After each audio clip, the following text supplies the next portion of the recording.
Union minister for social justice Ramdas Athawale sir, अभी सबसे बड़ा बयान आया है जो उमर अब्दुल्ला का ईवीएम को लेकर है। कांग्रेस ने ईवीएम पे अलग मिसयूज का एलिगेशन लगाया है। हरियाणा और महाराष्ट्र के चुनाव के बाद अब उमर अब्दुल्ला ने बोला कि उन्हें कोई दिक्कत नहीं है ईवीएम से। ईवीएम का जो इशू मुद्दा है वो बिना बात के उठाते हैं। मुझे लगता है कि उमर अब्दुल्ला जी ने जिस तरह बताया है, टीएमसी ने जिस तरह स्टैंड लिया है, और उनका कहना यह है कि भाई जिस तरह अभी जम्मू कश्मीर में चुनाव हुआ, वहाँ उमर अब्दुल्ला और कांग्रेस के अलायंस को वहाँ सफलता मिली, और वहाँ उमर अब्दुल्ला की और वहाँ मतलब उनकी सरकार उधर आई है। जिस तरह झारखंड में चुनाव हुआ, वहाँ भी इंडिया आघाड़ी की सरकार आई है। तो उमर अब्दुल्ला जी ने सही सवाल उठाया है। ममता बनर्जी की पार्टी ने भी सही सवाल उठाया है कि ममता बनर्जी को भी इसके पहले जो विधानसभा का चुनाव हुआ था उसमें 206 207 सीटें उनको मिली थी। तो उनको मालूम है कि इसमें ईवीएम मशीन का दोष नहीं है। इनको कांग्रेस को और ये इंडिया आघाड़ी को जिन्होंने वोटिंग नहीं दिया उनका वो दोष है।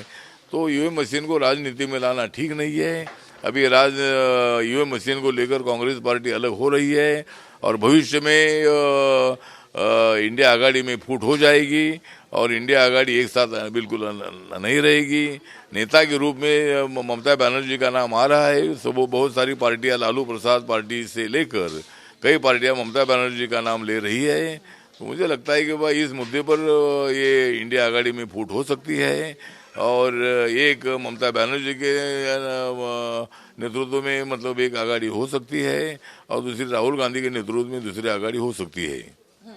अब जहां हम बात करते हैं बांग्लादेश के मुद्दों की, जो हिंदू और माइनॉरिटी के ऊपर लगातार अत्याचार हो रहा है बांग्लादेश में इस समय, प्रियंका गांधी वाड्रा ने भी बहुत दिनों बाद, जब तक एलिगेशंस आए कि कांग्रेस कुछ नहीं बोल रही है बांग्लादेश के ऊपर, आज वो पैलेस्टीन का बैग लेते हुए भी दिखी हैं पार्लियामेंट के अंदर। आज उन्होंने बोला है कि बांग्लादेश के ऊपर हाउस को चर्चा करनी चाहिए, गवर्नमेंट को जो हिंदूज की सिक्योरिटी है उसको लेकर अहम बातचीत करनी चाहिए बांग्लादेश सरकार के साथ। मुझे लगता है कि बांग्लादेश सरकार के साथ लगातार बातचीत चल रही है, और हमारे जयशंकर जी जो फॉरेन अफेयर्स मिनिस्टर है वो लगातार बांग्लादेश के प्राइम मिनिस्टर से, वहाँ के फॉरेन अफेयर्स मिनिस्टर से संपर्क में हैं, और वहाँ के हिंदुओं का और वहाँ के माइनॉरिटीज़ का संरक्षण होना चाहिए। ये भूमिका हमारे भारत सरकार की है। वहाँ के हिंदुओं की पूरी रक्षा करने की जिम्मेदारी हमारी है। लगातार बात चल रही है, लेकिन आदरणीय प्रियंका गांधी जो बोल रही है कि भाई ये मतलब बात होनी चाहिए, तो बात ऑलरेडी हो ही रही है, बात चल रही है। तो क्या उन्होंने लेट बोला?